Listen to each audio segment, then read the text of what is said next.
Good morning dear students, मैं doctor नीलम Gupta BSc part 3 के students को कल मैंने डिस्कस किया था कि particle in a one dimensional box की प्रॉब्लम को किस प्रकार से सॉल्व करेंगे तथा हमने 0 point energy, energy eigen values और एनर्जी वेव फंक्शंस को डिस्क्राइब किया था. Today we will consider the problem of particle potential step or a single step barrier. But before discussing the single step barrier, we should know about the probability current density or what is the particle flux. So for this we have to consider that suppose we consider a wave function to be interpreted as a particle probability amplitude. That means the motion of a particle is clearly to be associated with the motion of the wave function. हम इस चीज को जानते हैं कि wave function जो है वो हमारा प्रोबेबिलिटी एम्पलीट्यूड से अटैच्ड है, इंटरप्रेट करता है, और जो पार्टिकल का मोशन है that should also be clearly associated with the motion of the wave function. The general idea can be made quantitative by introduction of probability current density. So before describing the quantitative behavior of the probability current density, first we consider the time dependent Schrodinger's wave equation. This equation number 1 is time dependent wave equation, Schrodinger's wave equation. Iota h cross del psi over del t is equal to minus of h cross square 2m del 2 psi plus p psi. By taking the complex conjugate of this equation number 1, this is equal to minus of iota h cross del psi star over del t is equal to minus h cross square upon 2m del 2 psi star plus v psi star, where v r t is assumed to be real. Multiplying equation number 1 by psi star and equation number 2 by psi, or we get, so after multiplying the equation number 1 by psi star, iota h cross del psi star over del t is equal to minus of h cross square upon 2m psi star del 2 psi plus v psi star v psi, and multiplying equation number 2 by psi, we will get minus of iota h cross psi del psi star over del t is equal to minus of h cross square upon 2m psi del 2 psi star plus psi v psi star. These equations are represented by equation number 3 and 4. Subtracting equation 4 from equation number 3, we'll get iota h cross common out, psi star del psi over del t plus psi del psi star over del t is equal to minus of h cross square upon 2m is taken as common. Within the bracket, I'll get psi star del 2 psi minus of psi del 2 psi star. These two terms will be cancelled out with each other.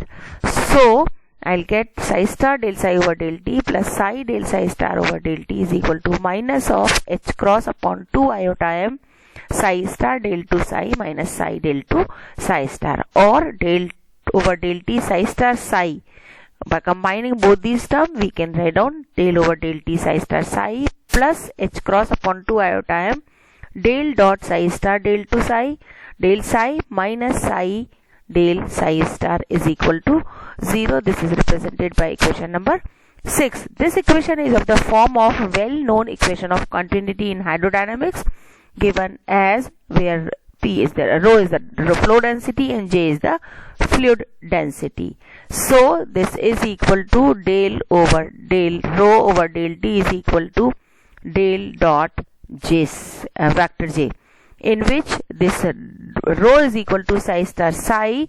This is known as the probability density, and J is known as the probability current density, that is equal to h cross upon 2 iota m psi star del psi minus psi del psi star, or h cross upon m imaginary of psi star del psi is considered as real part of psi star h cross upon iota m del psi.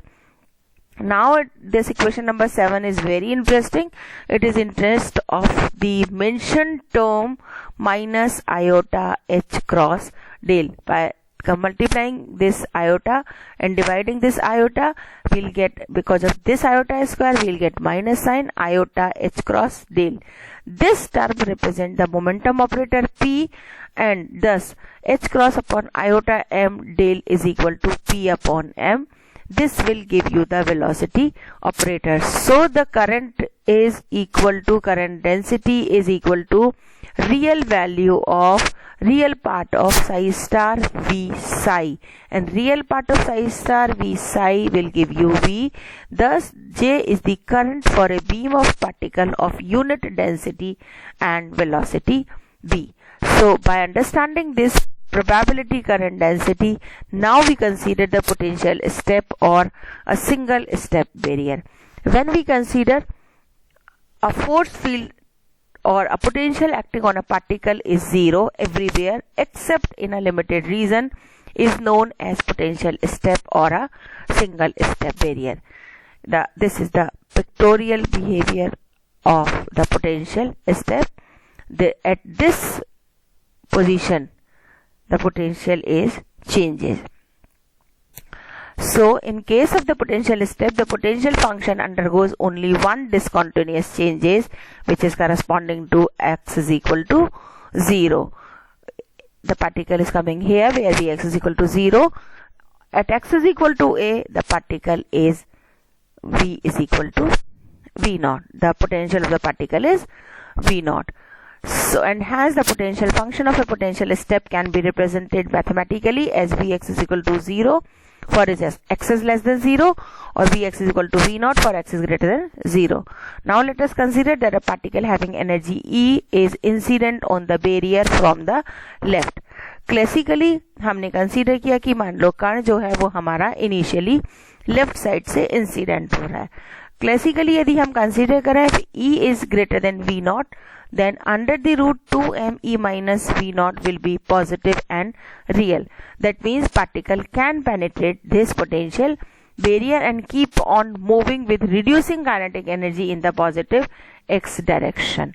That means the particle will also observe in the region x is greater than 0. However, in case when E is less than V naught, then under the root 2m E minus V naught is imaginary, and classically the particle will reflect in the region x is equal to 0, and it will not be able to penetrate this barrier because it does not possess sufficient energy to be in the region x is greater than 0. But quantum mechanically the particle behave like a wave moving from left to right, face a sudden shift in potential at a point of discontinuity at x is equal to 0, and will show that E is greater than V naught.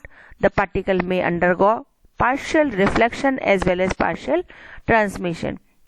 Quantum mechanically जब हम ये consider करते हैं कि कण हमारा बाईं दिशा से दाहिनी ओर आ रहा है और suddenly x is equal to 0 पर एक पोटेंशियल की डिसकंटिन्यूटी को फेस करता है, तो हम ये दिखा सकते हैं कि यदि E का मान V नॉट से ज्यादा है तो पार्टिकल का पार्शियल रिफ्लेक्शन होगा, इसी रीजन में पार्शियली पार्टिकल रिफ्लेक्ट हो जाएगा और इस रीजन में पार्शियली पार्टिकल ट्रांसमिट हो जाएगा. For E is less than V naught, although reflection coefficient is unity, the wave function is non-zero in the region x is greater than 0.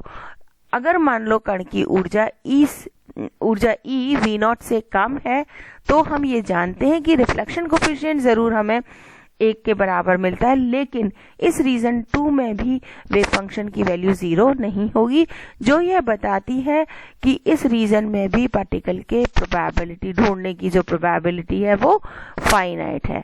अगर हम इस प्रॉब्लम को कंसीडर करें, रिजेंबल करें, हम ये समझाना चाहें कि यह प्रॉब्लम जो है it is analogous to light wave striking a sheet of glass, thereby the incident wave is partially transmitted. To understand mathematically this problem, this potential step problem, we'll consider the one-dimensional time independent Schrodinger's wave equation. So the equation number 1 is time independent Schrodinger's wave equation. d2 psi over dx square plus 2m over h cross square e minus vx psi is equal to 0.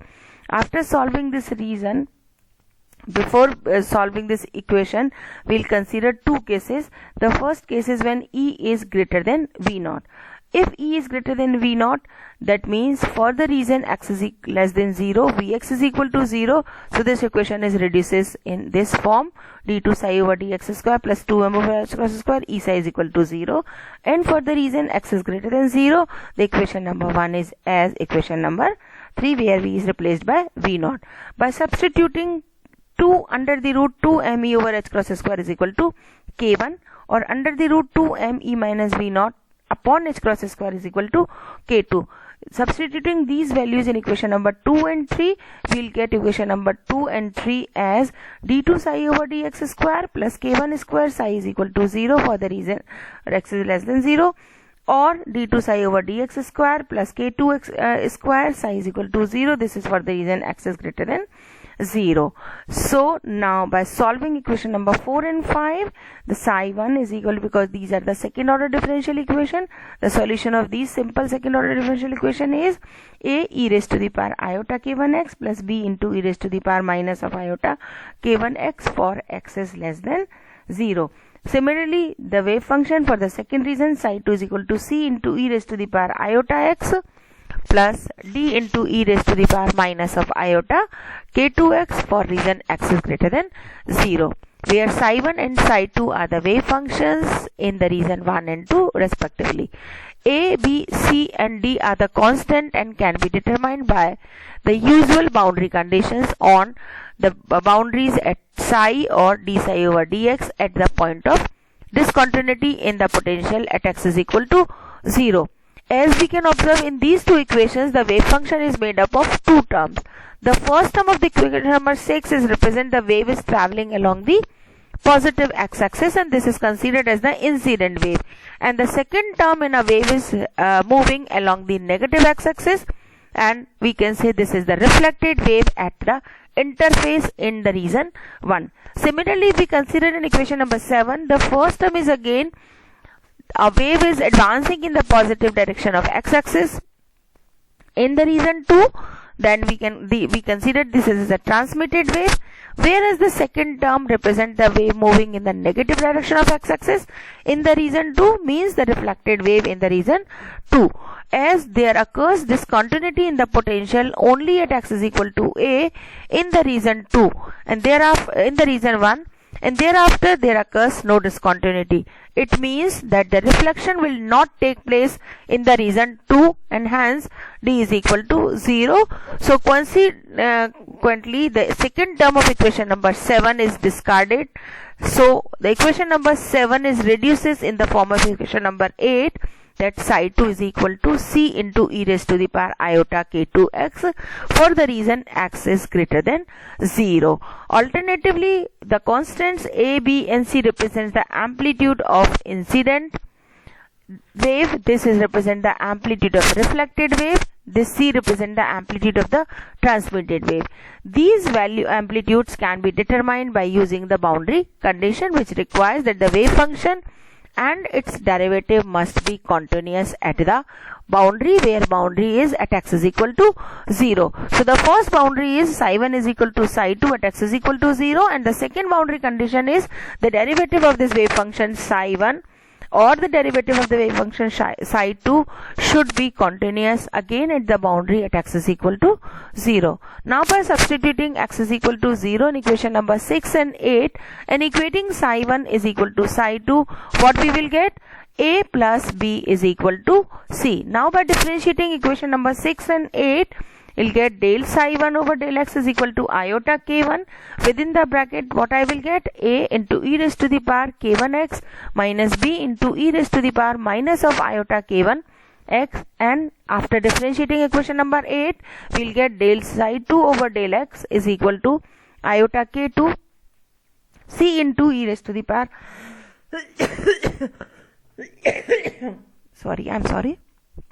e raised to the power iota k2 x. Substituting x is equal to 0 in equation number 10 and 11 and equating the second boundary condition, del psi 1 over del x is equal to del psi 2 over del x, and we'll get iota k1 a minus b is equal to iota k2 c. So after solving equation number 9 and 12, connecting constants of a, b and c, and hence they cannot be uniquely determined, we will therefore determine the constant amplitudes b and c in terms of the incident amplitude. So k1 a minus b is equal to k2 a plus b, or k1 minus k2 a is equal to k1 plus k2 b, or we can say B is equal to K1 minus K2 upon K1 plus K2 into A. Now substitute this value of B in equation number 9. We get C is equal to A plus K1 minus K2 upon K1 plus K2 into A, or this is equal to 2K1 upon K1 plus K2 into A. That means the amplitude of the reflected and transmitted wave are described in terms of the amplitude of incident wave. The wave function now can be written as psi1 is equal to A e raised to the power iota K1x plus K1 minus K2 upon K1 plus K2 A e raised to the power minus of iota K1x for the reason x is less than 0, and psi2 is equal to 2K1 upon K1 plus K2 A into e raised to the power iota K2x for the reason x is greater than 0. Now we consider how we can define the reflectance and transmittance at potential discontinuity. At the potential discontinuity, the reflectance, or we can say the reflectivity coefficient or the reflection coefficient, is the fraction of incident particle reflected, may be defined as the ratio of magnitude of the reflected current to the magnitude of the incident current. Similarly, again at the potential discontinuity, the transmittance or the transmission coefficient can be defined as it is ratio of magnitude of the transmitted current to the magnitude of the incident current. So previously defined, by considering the previously defined probability current density, this current density is considered as a real part of psi star h cross upon iota m del psi. For the reason x is less than 0, this is equal to real part of this psi star h cross upon iota m del psi h cross upon iota m, by substituting the value of psi 1 star, by substituting the value of psi, or solving this, we'll get h cross k1 upon m aa star minus of bb star, or j x is less than 0 is equal to h cross k upon m1 magnitude of a square minus magnitude of b square. This h cross k1 can be written as p1, so it is equal to p1 upon m. The term p1 upon m magnitude of a square and p1 upon m magnitude of b square represents the amplitude of the incident current and amplitude of the reflected current. So these are the incident or reflected current respectively. Similarly, for the reason x is greater than 0, we will again consider the current density by taking the real part of this psi star upon h cross iota m del psi. So this is equal to h cross k2 upon m magnitude of c square, or it is equal to p2 upon m magnitude of c square. This is equal to the transmitted current. So in the second reason there is only transmitted wave, therefore this represents the transmitted current. Now substituting the values of B and C in equation number 16 and 17, it can be proved that the current density for the reason x is less than 0 is equal to current density for the reason x is greater than 0. This means that the net current flowing from left equal to the transmitted current as expected. So the expression for the reflectance and the transmittance R and T are obtained as R reflectance coefficient R is equal to the current density of the reflected part upon the current density of the incident wave. So this is equal to h cross k1 upon m magnitude of b square upon h cross k1 upon m magnitude of a square. So this is equal to b square magnitude of b square upon magnitude of a square. Similarly, we consider the transmittance coefficient where r is equal to, by substituting b upon a, this is equal to k1 minus k2 whole square upon k1 plus k2 whole square, or transmittance coefficient is equal to ratio of transmitted current to the incident current density. So this is equal to k2 magnitude of c square upon k1 magnitude of a square. By substituting the value c from the previous equation number 14, t is equal to k2 upon k1 into 2k1 whole square upon k1 plus k2 whole square. That is equal to 4k1 k2 upon k1 plus k2 whole square. So according to definition, the sum of reflectance and transmittance must be equal to unity. So it may be verified from these two equations, equation number 18 and 19, that the sum of reflectance coefficient and the transmittance coefficient is equal to k1 minus k2 whole square upon k1 plus k2 whole square plus 4k1 k2 upon k1 plus k2 whole square. After solving this, we'll get sum of reflectance and transmittance coefficient is equal to 1. It is also clear from equation number 18 that the reflectance R is approaches to 0 as K2 approaches K1 and unity as K2 approaches to 0. But K2 is equal to under the root 2m over h cross square E minus V naught and K1 is equal to under the root 2m E over h cross square. Clearly we can say if this K2 approaches to K1 if V naught is 0, and hence the reflection will be 0 only if V naught is equal to 0. So for finite values of V naught, K2 is always less than K1. So R is positive and always less than 1. Hence there must be some reflection even if E is greater than V naught. The reflection will be large only if V naught become comparable in size with E. It should be kept in mind that the property of the reflection from a sudden change in potential arises from wave nature of matter and does not exist in classical physics even if E is greater than V naught.